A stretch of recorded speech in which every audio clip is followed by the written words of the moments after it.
Good morning, my friends. What do you do if the world hates you? Oh my goodness, let's talk about it.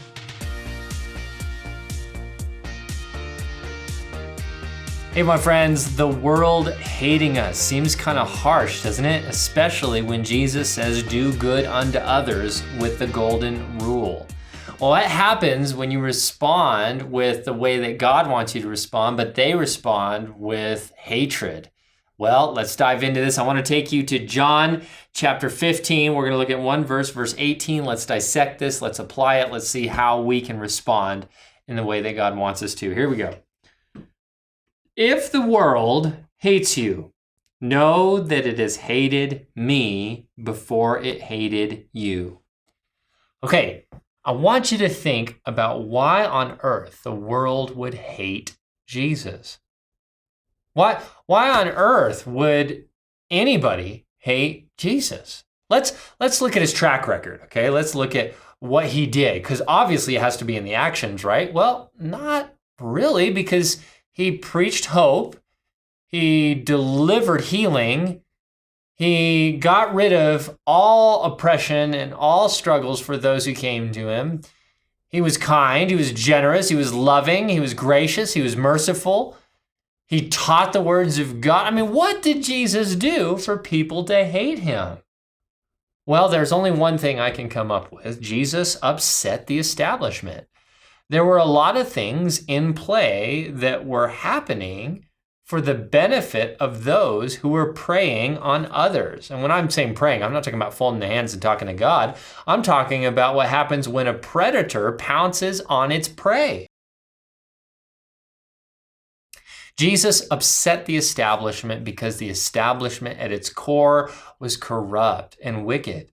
And what's scary is the establishment was supposed to be righteous and holy and God-fearing.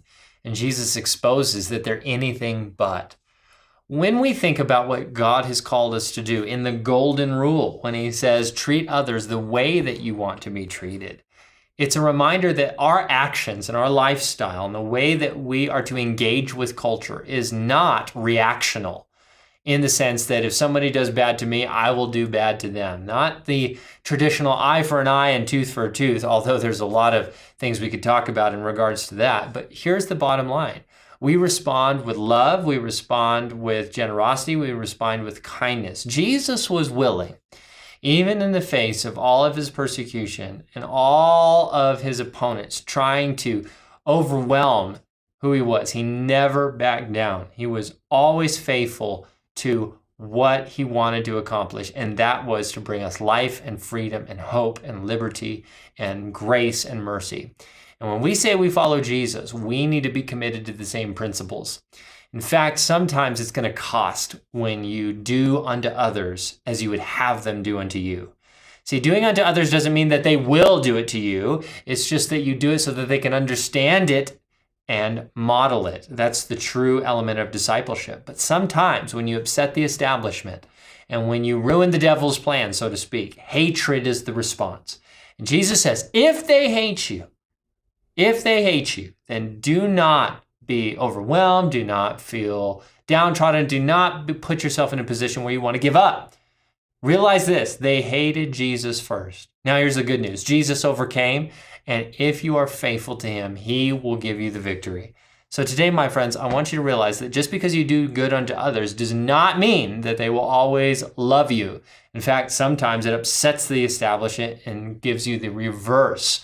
They actually respond in hatred. But remember this, they hated Jesus first. Jesus was not overcome by them. He overcame the world, and so through him, he will overcome in you as well. That's how we handle hatred, and that's how we handle these things when they come at us for the sake of Christ. So my friends, you know how to do it.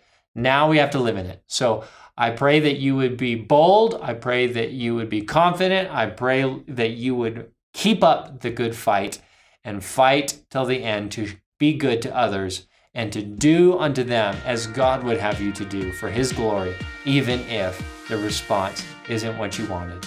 My friends, with that, let's go tackle this day. I know great things are in store as you respond to Jesus and his heart for your life. God bless you. Can't wait to see you next time. There's more to dive into.